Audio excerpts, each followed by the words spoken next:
Sidang jamaah dirahmati Allah Subhanahu wa taala. Salah satu hikmah disyariatkannya berpuasa Ramadan sebagaimana yang disebutkan oleh para ulama kita, yaitu sebagai bentuk tahdzibun nufus wal akhlaq, yaitu sebagai bentuk pendidikan bagi nafsu dan bagi akhlak. Karena tujuan utamanya berpuasa sebenarnya adalah supaya kita lebih berakhlak kepada Allah Subhanahu wa taala dengan menyempurnakan ibadah kita kepadanya, berakhlak dengan manusia dengan menjaga pandangan, menjaga lisan, menjaga amal perbuatan sehingga tidak menzalimi orang-orang, berakhlak dengan seluruh makhluk yang diciptakan Allah Subhanahu wa taala sehingga kita tidak merusak apa yang telah dibuat Allah Subhanahu wa taala dengan cara-cara yang tidak baik. Sidang jemaah dirahmati Allah Subhanahu wa taala, berbicara tentang akhlak ini pula yang menjadi fokus utama Rasulullah sallallahu alaihi wasallam diutus ke atas muka bumi ini. Selain mengajak orang agar beriman kepada Allah, tugas utama baginda Rasulullah adalah untuk menyempurnakan budi pekerti manusia. Sebagaimana penegasan beliau sendiri dalam hadisnya, beliau sallallahu alaihi wasallam bersabda, "Innama bu'ithtu liutammima makarimal akhlak." Sesungguhnya tugas utama aku ditugaskan Allah Subhanahu wa taala hanya untuk memperbaiki akhlak manusia. Karena memang sebenarnya beriman kepada Allah adalah wujud kita berakhlak kepada Allah Subhanahu wa taala. Kita pun beribadah ini adalah wujud kita berakhlak kepada Allah Subhanahu wa taala. Maka kita sempurnakan akhlak tersebut. Karena perkara yang amat sangat penting yang Allah berikan kepada Rasulullah sebagai tugas utama beliau adalah akhlak. Makanya keimanan dan akhlak ini perkara yang tidak bisa dipisahkan. Banyak di dalam hadis-hadis Rasulullah sallallahu alaihi wasallam senantiasa mengkaitkan antara iman sama akhlak. La yu'minu ahadukum, kata Rasulullah, tidak sempurna iman salah seorang di antara kalian hatta yuhibba li akhihi ma yuhibbu li nafsihi, sebelum ia bisa mencintai saudaranya sebagaimana ia cinta kepada dirinya sendiri. Iman dan mencintai saudara, iman dan akhlak. Hadis lain juga Rasulullah sallallahu alaihi wasallam menyebutkan, "Man kana yu'minu billahi wal yaumil akhir." Barang siapa yang mengaku-ngaku beriman kepada Allah, ngaku beriman kepada hari kiamat, apa yang hendaknya ia lakukan? Iman. Setelahnya apa yang disebutkan oleh Rasulullah? Falyakul khairan aw liyasmut, berkata baik atau diam, akhlak. Falyukrim dhaifah, hendaklah ia memuliakan para tetamunya, akhlak. Fala yu'dzi jarah, hendaklah ia jangan sampai menyakiti tetangganya, akhlak.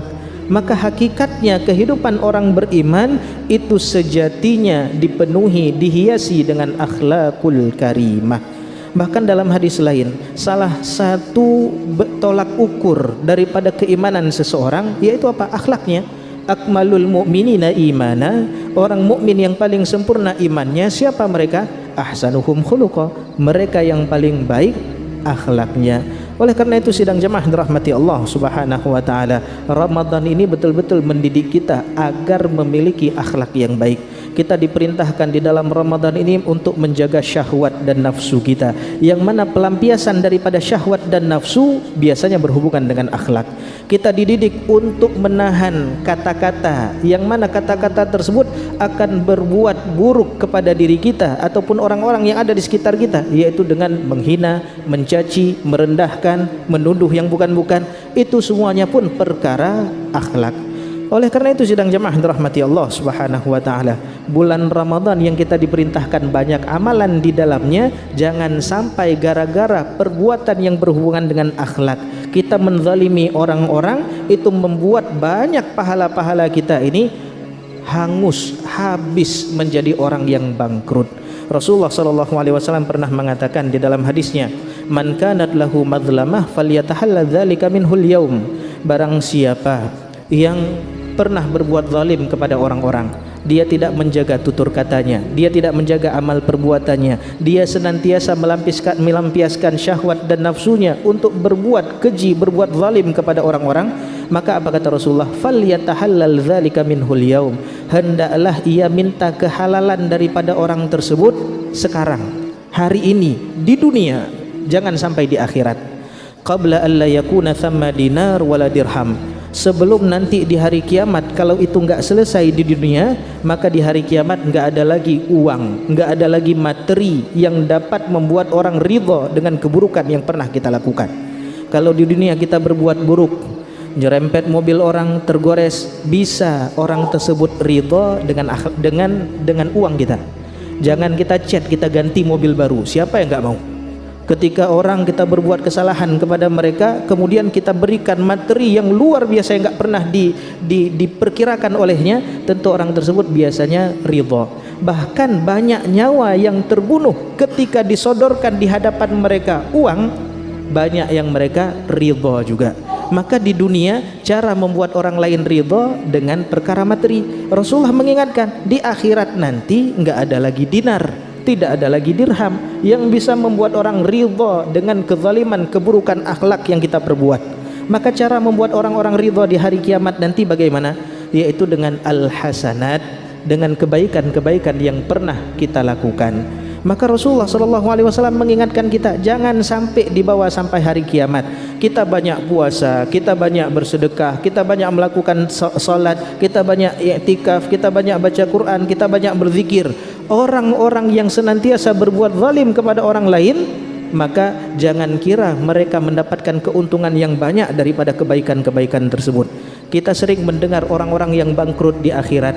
Siapa mereka? Yaitu mereka yang banyak melakukan amalan ketaatan, tapi di samping ketaatan tersebut dia tidak bisa menjaga akhlaknya, dia tidak bisa menjaga budi pekertinya, sehingga berbuat zalim kepada orang-orang. Sehingga apa yang terjadi? Di akhirat orang pingin dibebaskan daripada neraka dengan cara apapun yang bisa dilakukannya. Yawaddul mujrim di dalam Al-Quran, orang-orang yang berbuat dosa pingin melepaskan dirinya daripada azab hari kiamat tersebut, walaupun harus menjadikan tumbal, walaupun harus mengorbankan orang-orang yang dicintainya, enggak apa-apa dimasukkan ke dalam neraka walaupun supaya dirinya selamat. Kalau seandainya dengan anaknya dimasukkan ke dalam neraka bisa membuat dirinya selamat, anaknya pun dimasukkan. Kalau enggak cukup dengan anak, harus dengan istri ataupun suami. Kalau bisa dijadikan tumbal dimasukkan ke dalam neraka membuat dirinya selamat, maka akan dilakukan. Bahkan lebih dari itu, kalau dia punya kemampuan untuk memasukkan seluruh orang di dunia ini ke dalam neraka agar dirinya selamat, maka dia akan lakukan. Tapi itu enggak bisa. Makanya Rasulullah SAW mengingatkan kita agar memperbaiki akhlak, memperbaiki akhlak. Rasul saja orang yang terbaik akhlaknya, wa innaka la'ala khuluqin azim, sangat baik akhlak Rasulullah, dipuji oleh Allah Subhanahu wa taala. Tapi apa yang beliau lakukan?